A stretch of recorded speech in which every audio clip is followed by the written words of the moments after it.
Hello and welcome to this week's edition of The Set Piece. Myself, Robert Grieve, and as ever, Mr. Bill Leckie. A lot going on in Scottish football this week. We'll come to Scotland later on, and obviously the World Cup draw that took place last Friday. We're all excited about that. I'm sure you are too. Is it finished? It's just about done, Bill. But first, Wilfried Nancy had his debut, Bill, as the Celtic manager at the weekend there. And there's been so much said and written about it since then. What did you make it? Obviously, he lost to Hearts in his first game, and he's had a bit of criticism from various quarters. The first thing not to be forgotten is that Hearts were absolutely superb. Absolutely. I thought Derek McInnes schooled them. On the park, from the start of the game, tactics and substitutions and the way he managed things in game, I thought Derek McInnes took him downtown, as they say in Miami. I think there's been a lot of hysteria, needlessly, about Wilfried Nancy. Yep. Oh, he's the new Russell Martin, blah, blah, blah. I think his wee tactics board was bizarre.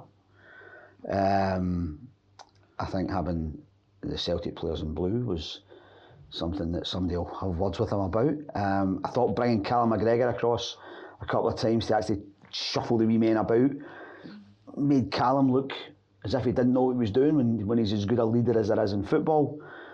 I thought his biggest mistake was trying to shoehorn too much information about his own beliefs in football into Celtic across 2 training sessions or whatever he had. You know, to immediately talk to us last week, how would he stick with what Martin O'Neill? Because Martin O'Neill fixed a broken Celtic. Yep. And I feel as if Wilfried Nancy kind of broke them again by going to a system that he believed in, but they weren't capable of playing. Play 3 at the back, they're all left-footed. It's not going to work. Yep. So I felt as if he overthought it. He tried too much. It didn't come off, and they lost to the far better team. He now has to put it right immediately against Roma, and then he has to get it wrong again against St Mirren in the cup final.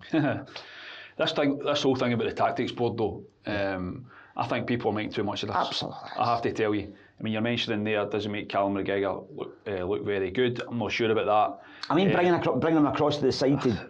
I don't think Brendan Rodgers did that. Managers do that. He's getting his captain, his leader over. He's trying to get instructions over to him.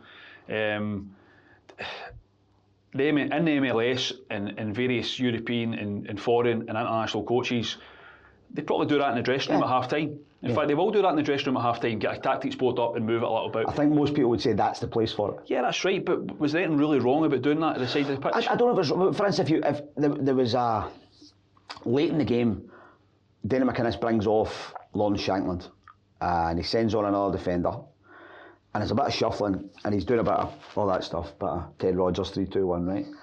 And one for the teenagers there. And the armband goes to wee Cammy Devlin, who I thought, by the way, was sensational.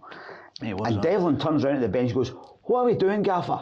And the Gaffer goes, "We're doing that." And he went, "No problem." And it's done. Yeah, but that's right. But that's good because Cammy Devlin's worked with Derek McInnes for a number of months now, and there's a relationship and understanding there. So the fact that Wilfried Nancy's getting into Celtic, he doesn't know the players inside out yet, and they don't know him inside out yet. So he can't stand in the side of the pitch and go 3-2-1 and get him moved. So he's getting them over and he's showing them. Yeah. And I don't think there was that much wrong. But isn't that an argument for not breaking what wasn't broken?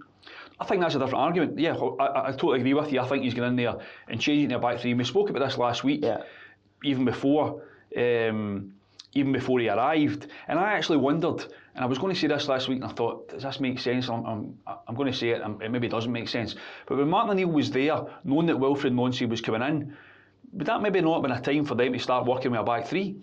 Martin O'Neill used to play with a back 3. Yeah. So when you know this manager's coming in, and you've got big games coming up, I wonder if maybe this did or didn't harm, I don't know, even not to play with a back 3, but if you know this manager was coming in, to train in practice and say, right, but then at the same time, Martin O'Neill's back 3 system. You know Martin O'Neill a lot better than I do, right? And Martin O'Neill wanted to win games, that's all that mattered to Martin O'Neill. Exactly, and quite rightly. But Martin O'Neill was taking the tiller until such times that the new manager was in. They knew who the new manager was coming in, they knew there was going to be a change of system. Maybe that was something that came in and looked at. I don't know. I think one of the biggest issues for Celtic at the weekend, and it's maybe not really been mentioned very much, I think Celtic looked shattered. I think Celtic looked absolutely knackered. And I think when you look back at the games that Martin O'Neill, and Martin O'Neill did a fantastic job at Celtic when he went in there for those games. 100%. I was in Feyenoord. They were exceptional. He played the same team. He picked the same players, and I thought against Dundee in the previous game, they looked knackered. In fact, Liam Scales came into the press room after it, and he said it was a very tired performance. Virtually the same players went back out again and asked to take on new information. You take on new information, and I thought in the second half, especially, and I thought they kind of ran out of ideas in terms of the way they were playing. But I thought they looked short. And I think it's coming the back of a manager, Martin O'Neill, get in there and not thinking about 6 weeks down the line. Thinking about the here and now, that's exactly winning, what he did. which is fine. But had Martin O'Neill been told 3 weeks ago you're going to be the manager at the end of the season, I don't think he would have picked the same team week after week. I think he would have had to look down the road a little bit, as every manager does. And I think that was an element of it. But what I would say is, what I also would say is that Celtic actually started the game very well, from what I could see. They did. So it's not as if they were a shambles from start to finish. It's not as if they were all over the place. Wilfried Nancy went in there with a plan and a new system, and initially, had they scored a couple of early goals, we're talking about a different thing here. Daizen Maeda's had 2 1-on-1s, which he is becoming fairly adept at missing. He's all over the place at the moment. Well, apart from anything else, he's got one eye half shut, right, because of the bang he took the other night, right. So that's not an easy thing to do. But first one he gets put in down, and it's a really weak effort that the keeper gets down, throws his bunnet on. Second one, he's cleaned through, he takes an extra touch and basically falls over the ball instead of just leaving it for somebody else to tap in. You're right, there's something with him that's just not connecting. So the way it was last season. I think his mind's elsewhere. I think, he obviously spoke about it, or it mentioned earlier in the season that he was, after the window shut, that he was kind of almost disillusioned the fact that he didn't get his move. I think that's still there. I think clearly looking at him, he's still doing the running, but his body language sends out a message that he might be here, kind of physically, but mentally he's in a different place. When you think there's a couple by the way, he was so fortunate not to get booked, at least booked. Do you know, a couple of the referee just don't start me totally here.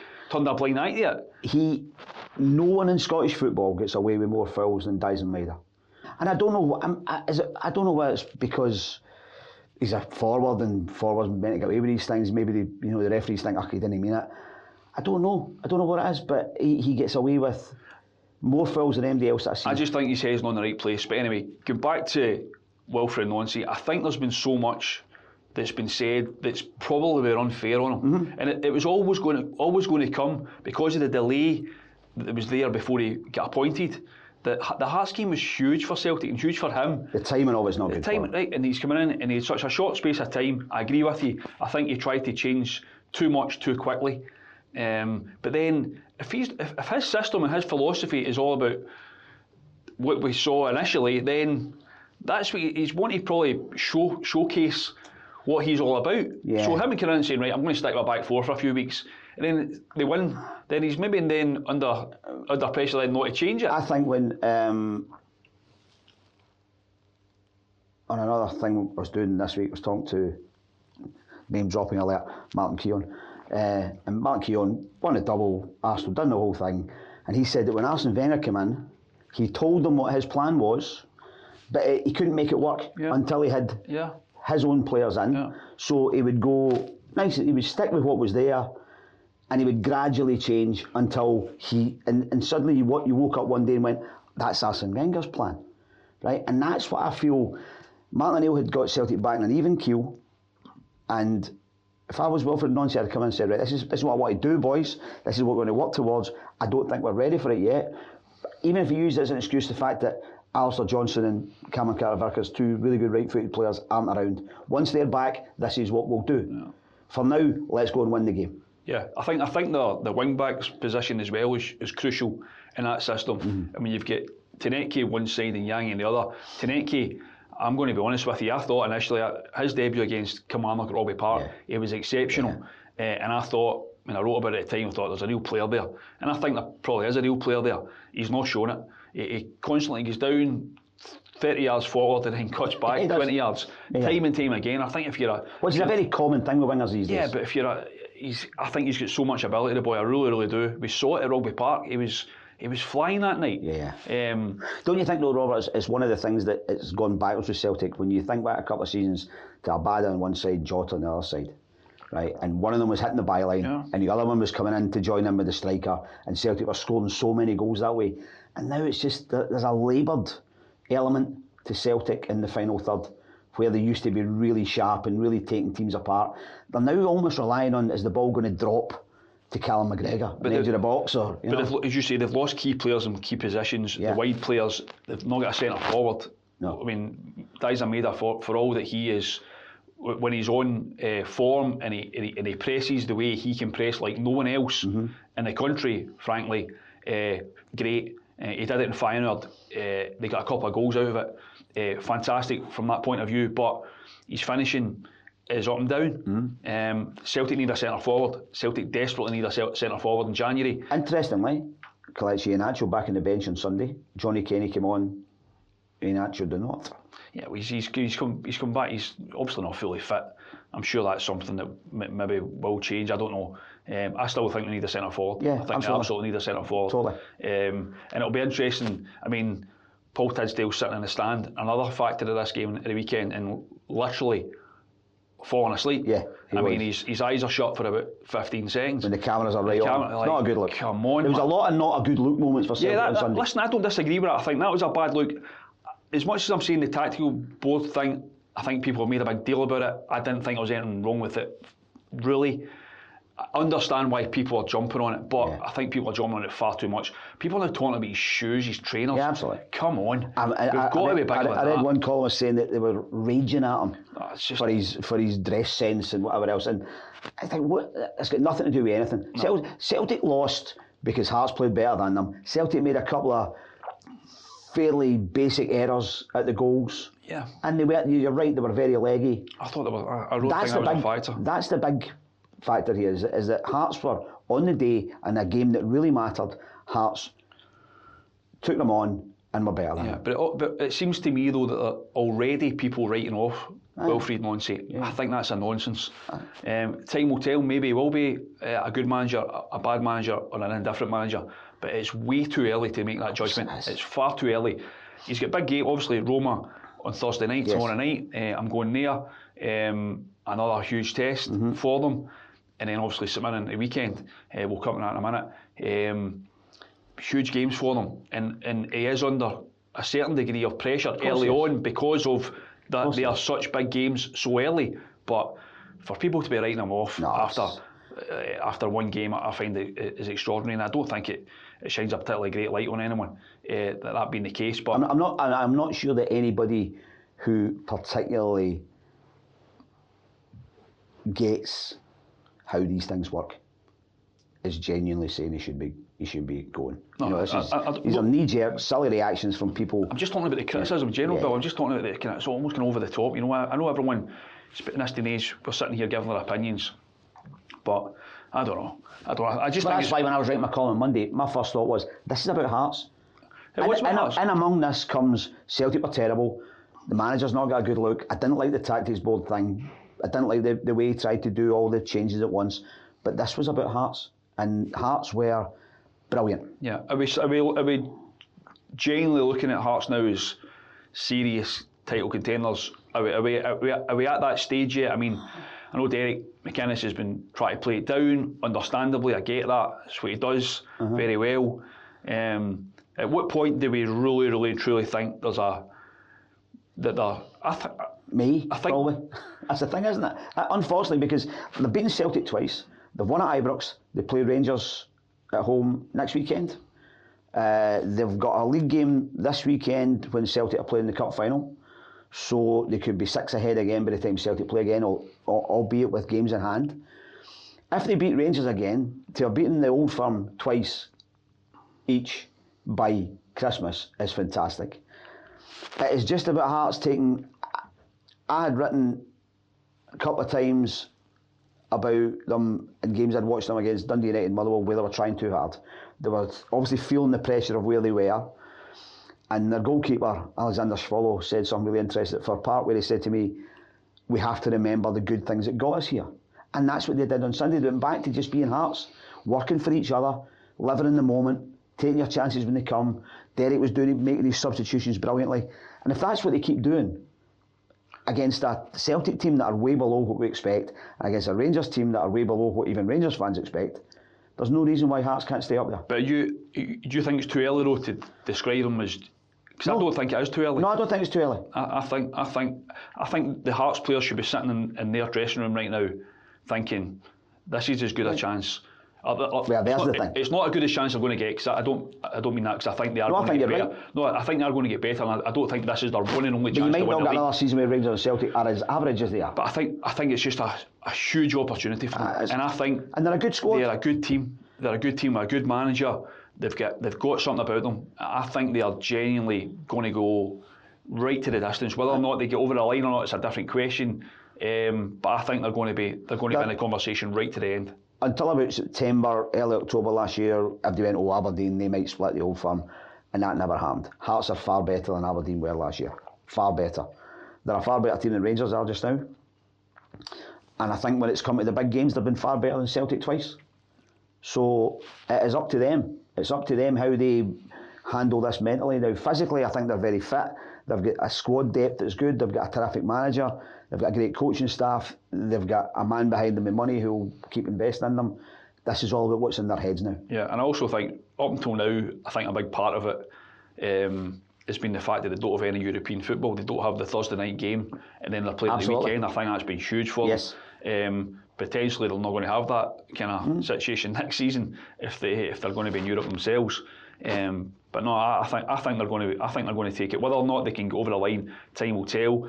I also think, it was a good weekend for Rangers. I know they're 9 points off the top at the minute. It's a country mile at the minute, but you can, if they get a bit of momentum, you never know. They could. But that's the thing. They could go to Tynecastle and win. Yeah, they could close it to 6 or whatever, and then they could come back into the conversation. I actually think the title race this season, come the last few weeks of the season, I think it could be really exciting. Yeah. I think it could be there are a number of teams there that are fighting for it, and I think really and truly Hearts are absolutely going to be in there. Well, if Rangers have anything about them, they've got to go to Tynecastle and win, and then they've got to go to Parkhead and win. And if they can do those things, which at the moment seems unlikely, but if they can do that, then they can start looking at themselves as well. So yeah, I think you're right. I think we've got a lot to look forward to in the first half of 2026. Yeah. What about this weekend though? Because we've got a lot to look forward to with the League Cup, the Premier Sports Cup final. It's the League Cup final. The League Cup final. It's the Premier Sports. They're investing. That's their enough place. Okay. I was out at St Mirren Smizer Stadium yesterday talking to Alec Gogic for a little thing I was doing. What do you think? I think they've got a chance. I think they've got a right chance. In fact, there's no doubt they've got a chance. It's funny because St Mirren went on such a terrible run there, and everybody was saying, "Oh no, the minds aren't focused." Of course, they were focused on the cup final. They're only human, right? You've got guys there who know they might only ever play in one cup final, and so their minds are, even for 5% of a game, that's all it needs to lose the game, isn't it? And then the last two games, when the manager said, "Listen, if you want to keep your place in the final," but they go up there and they scrap out a draw at Aberdeen, and then they're very, very efficient win over Dundee United at the weekend. And suddenly Stephen Robinson's looking at it saying, "There's my team." Right? These are the guys now. Very interesting one on Saturday was Alex Gogic pushed back into midfield from the back three, and Richard King, the Jamaican boy, brought in at the back. Gogic in the middle of the park gave St Mirren something they haven't had for a little while. I like him at the back though. So they are, but it was a very interesting move, and because it's whether Mark O'Hara's going to be fit or not. Whoever plays, I think Stephen Robinson has a brilliant bunch of boys there who will not freeze on the day. No. Who have a lot of self-belief, and I have a tiny wee sneaky feeling. Nice, they're going to do it. Which I don't like to be too noisy about. I do agree. We spoke about this last week about how the cup game had to be in their thoughts and how it's maybe affecting their performance. But Roger Hanna said to me the other day that your form's been pretty off. Oh, it's been terrible. Last week, your columns and stuff. But I come good in the big days. But below par. And I said to him, it's because of the cup final. He's in the cup final. That's it. He's not as good as he usually is because of that. So it happens. It happens to the best of us. Standards, though, isn't it? It happens to the best. Your standards are that high. It happens to the best of us. But Yeah, I actually think that win for St Mirren against Dundee United was huge for them in the context of the final, because it takes a bit of the pressure off. Huge support. I think there's going to be about 15,000. Not far off. 15,000 at the game. From a Swim perspective, I think they're going to have a go. I think the way they play, I think Celtic are going to get a real game. Well, I think Stephen Robinson will have been very encouraged by the Hearts game, because Hearts played the kind of games that Mirren would play. Yeah. You know, getting in Celtic's faces, being very physical, using set pieces, not being scared of that kind of the basics of the game. And when St Mirren get that right, they're as good at it as anybody. And I think it's a very effective way to play. It can be very attractive when they get the ball forward quickly.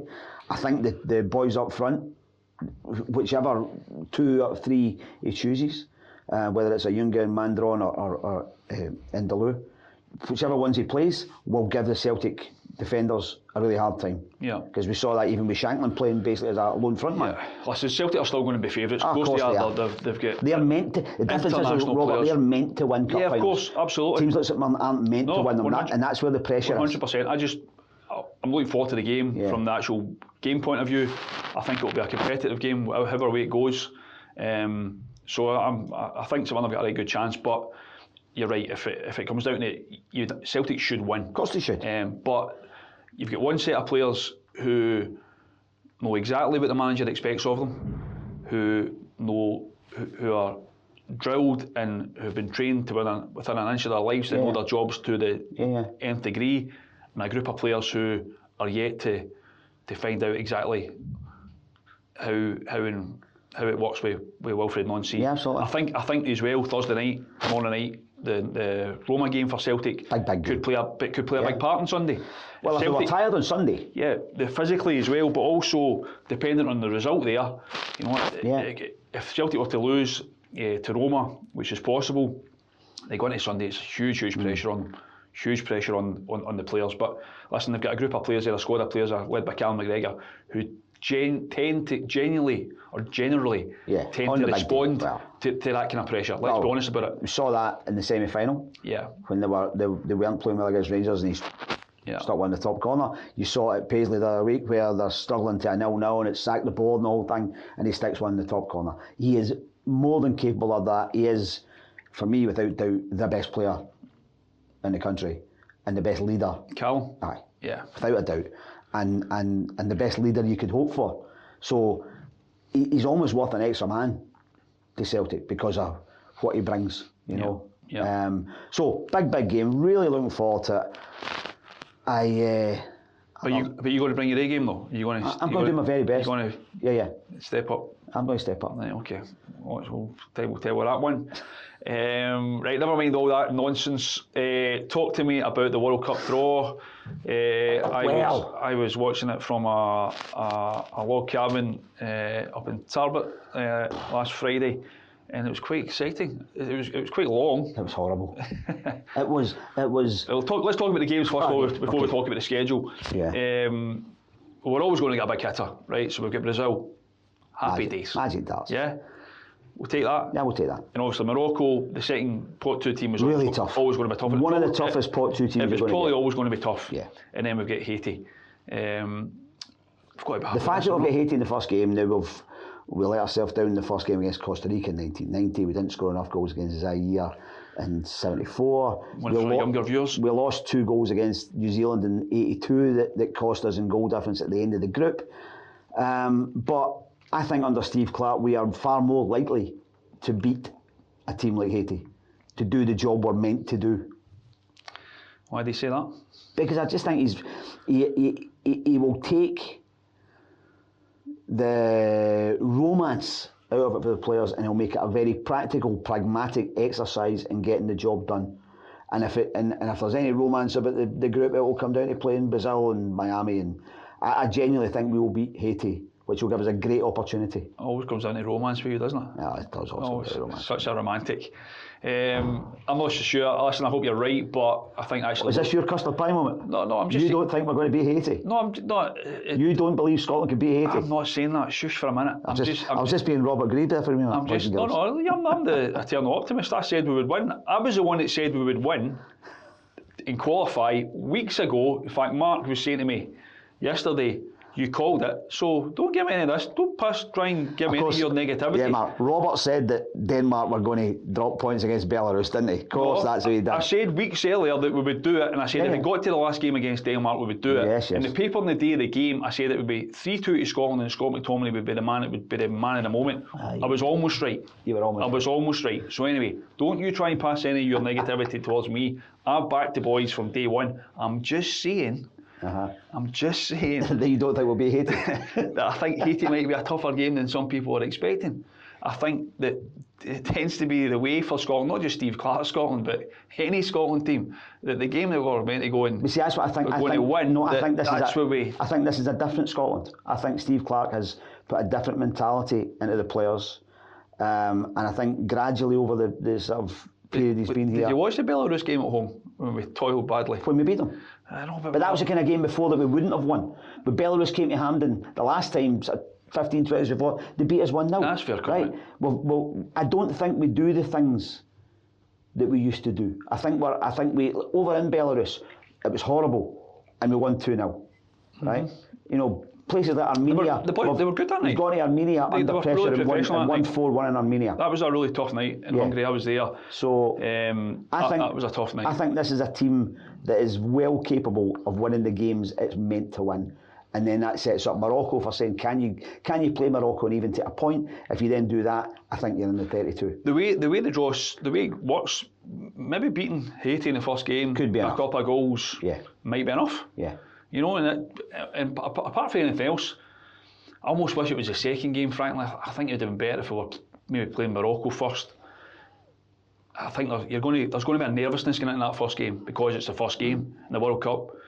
There's going to be the heat and everything about it. I've got a lot. I think we will win the game. But listen, we'll talk about it later. Changing his I'm just nervous about it a little bit. I just wish it was a second game. I think we'll beat Haiti. But listen, we couldn't have. I don't think we could have asked for a better draw. In fact, see if we don't beat Haiti, I'll cuss the pie myself. Right. Well, I think there'll be. I'll do it for you. I quite enjoyed that, so don't worry about that. No, I don't think we can have any complaints with the draw. I think it's brilliant that we've got Brazil. We're always going to get a big hitter. I was hoping either Argentina, Brazil, or even one of the hosts maybe. Well, the top four thing was we could have landed one of the playoff teams from somewhere, which could have been horrendous. Yeah. So we haven't. So we've got Haiti, and there was one or two lesser teams in that. They have done really well to qualify. They're in a really strange position. They don't play in Haiti. Their coach has never been to Haiti because the place is in such upheaval. They've gradually cobbled together a team that was capable of winning their Central American group. One of the boys, Jean Bellegarde, scored for Wolves against Manchester United. He's a player. Decent, however, I think we'll beat them. Right, okay. We'll talk about that near the time. What about the times, the locations? Were obviously the first two games are in Boston. Then down to Miami. We called it. Again. For weeks we called it. We called it. I called it. It's always Robert, isn't it? Mark, I called it. Well, I never said we would be Miami. I said we were going to Miami South Beach. Honestly. You're like, the rewriting of history here. No. We'll get Mark to look it out. What if we were in Toronto? We don't care. We're still going to Miami. That's what I said. I called it. Right, so don't change history. So we're going. I've been on holiday. It's the closest I've come to swearing in this programme. I've been on holiday there. I know a couple of little cocktail bars. Yeah. So hopefully, I'll be going out to work. But if you're a good boy, Roger will let you go. Aye. And we'll be sipping some cocktails in South Beach. But the times for the people back home, and there's going to be a lot more Scotland fans back here watching the games than there are going to be in America. So I must admit that was a dull one when you saw they were going to be late, because you're talking 11 at night for two of them and 2 in the morning. It's Roger, I'm Robert. Roger. I was just thinking about Roger because I think I'd rather be a fan watching at home at 11 o'clock at night than be Roger Hannah trying to get the stuff in the paper at 2 o'clock in the morning. However, one of my favourite memories as a wee boy was the Mexico World Cup 1970. Going to my bed and my dad get me back up at 1 o'clock in the morning to watch games. I think watching games at that time of night is brilliant.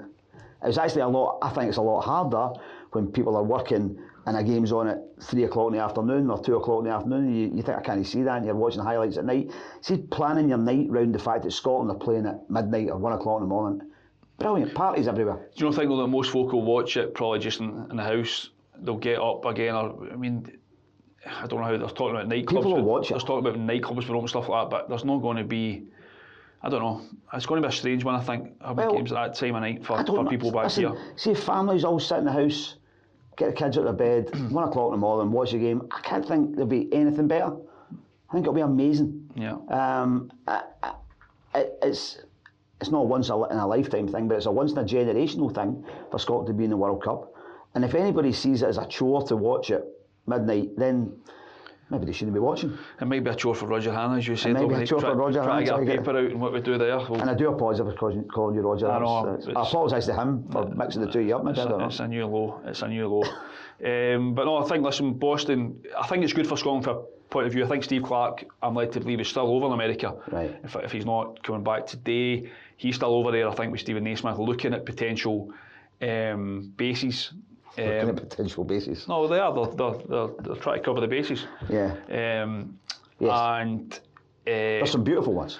But the fact that Scotland have got back-to-back games in Boston, I think is a good thing, because they'll probably be able to get a base round about that area, probably in the Boston area or New Jersey round about there. There's a couple of beautiful. There's a beautiful one at in Providence in Rhode Island, which is on the main train line up to the stadium, which is Bryant University, which looks amazing. But the point is, if they're about this, it's not as if they've got 3 separate games and they're going to be. No, that's right. So they can be somewhere for a couple of weeks. They'll be there. They'll probably be able to get a base and then go down for the final game. Yeah. Down in the south. Yeah. Down in Miami. So I think from that point of view, it's going to be good. Yeah. Good for the players. They can settle down. Yeah.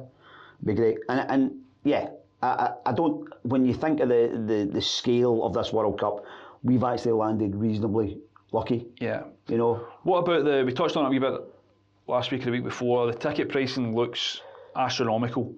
I know World Cups and tournaments these days are all about money. Of course, yeah. It's big business now, but it looks like it's going to be really difficult.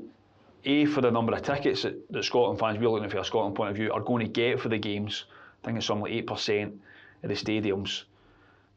How do they work that one out, you know? Well, you've got guys that have travelled here, there and everywhere. Yeah. You mentioned that Hungary game. I was in Hungary. And there's guys outside the stadium, weren't there? I was talking to a father and son who were there.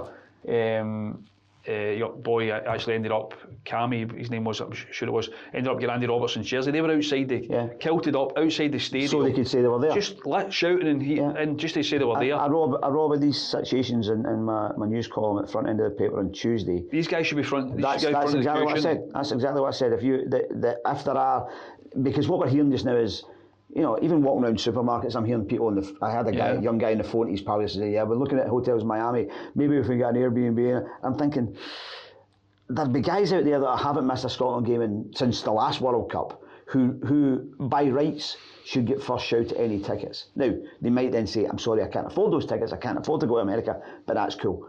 I think they should be the first ones there. I think anybody else, I hope everybody who wants to go to America in the summer goes to America, but I think they should realise that they don't have a divine right to be at the game. I think there'll be a lot when it comes to airlines, hotels and tickets. There'll be a lot of dynamic pricing going on, a lot of Oasis style prices being forced up. That seems to be the norm now. So the more popular a game is, if you take Scotland, Brazil and Miami, the tickets will probably go through that. I'm not sure that there'll be other games in the tournament. That's not right though, is it? It's not right. Of course it's not right. That's not right. But it is the way of ticketing these days. People have realised that if you make a 50,000 stadium £50 a head, you know exactly how much you're going to make. If you make a 50,000 stadium start at £50 a head, but then when you get to the last 10,000, you can force it up to £200 a head, you make a lot more. And that's what companies are doing. It was brought in by the big ticket agencies, one of whom is going through a massive lawsuit to try and change this at the moment. And it's completely unfair. It's completely unfair. Football has been pushed away from being the ordinary punter's game into a corporate game, a VIP's game. I think even the ceremony on Friday night showed you how far removed it is from what the game is about. Yeah. But I think Scotland fans always find a way. I've never been to a game in my life where, you know, we were banned from Wembley many years ago, and 50,000 people turned up and sang "You Can't Ban Us" from Wembley. So that's the way Scotland fans are. They will find a way. If any group of fans can find a way to get to a game, Scotland fans will. Yeah, I do agree with that. I really do agree with that, and I think you're absolutely right. But I just think there's an element of it, looking in social media and stuff like that, there's been an element that's it's almost burst the bubble a little bit. You know, we had the draw, everyone was excited. But that's social media though. Yeah, no, but to a certain extent, there's an element of social media that's a cesspit, right? But to a certain extent, there are people in there who are expressing the feeling of a lot of people, you know, and it does seem to have burst the bubble of a lot of people. The fact that we've had the draw, there was excitement, we qualified, there was such huge excitement about qualification in night in Denmark, a game that will live long in the memory. I mean, genuinely, be telling your grandkids about that game, and then we see who we're playing, and there's excitement. We're playing Brazil, we've got a game we can win against Haiti, Morocco. Such excitement, and then there's where we're playing, great venues, albeit the times aren't great, probably more logistically for the people back home, but the cost of it, I mean, the cost of travel, the cost of accommodation, the cost of tickets, your ordinary man in the street can't afford it. But I don't think that's right. But it is not right. But if anybody was in a bubble and didn't think it was going to be that, no, that's true. But they have an issue, because America's even if you were going to Disneyland with the kids this year as opposed to 5 years ago, the price will have shot through the 20% service charge on everything. 100%. Blah blah blah. I go to America a lot, and you can't get a bowl of pasta for under 20 odd quid. You just can't. But as I'm saying, I think the organisers are going to make so much money anyway from sponsorship. They'd still make it. You can't tell me UEFA didn't make a lot of money at the Euros, you know, in Germany, and it was fairly reasonable pricing. You know, I just think it's unnecessary. As I say, there's going to be enough money swirling around from this competition from various places.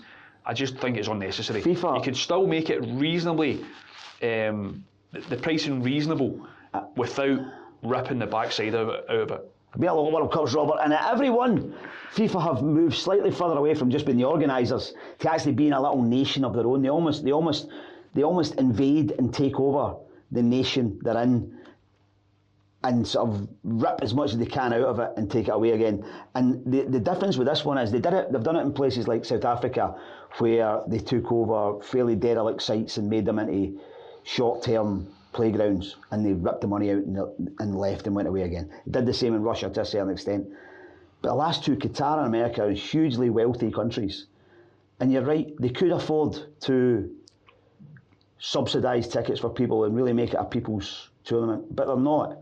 And it's unfortunately it's something that people are going to have to cope with. But I do think, I'll say it again, Scotland fans will cope with it better than most. I do think, I agree with that. I think you say wherever we go, we'll see them 100%. Listen, it's still going to be hugely exciting. I say, by the time it comes around, I think as well you're going to see so many kids getting Scotland strips for Christmas, and it's the build up in the next few months is going to be fantastic. We're going to see Scotland going to have a couple of games in June.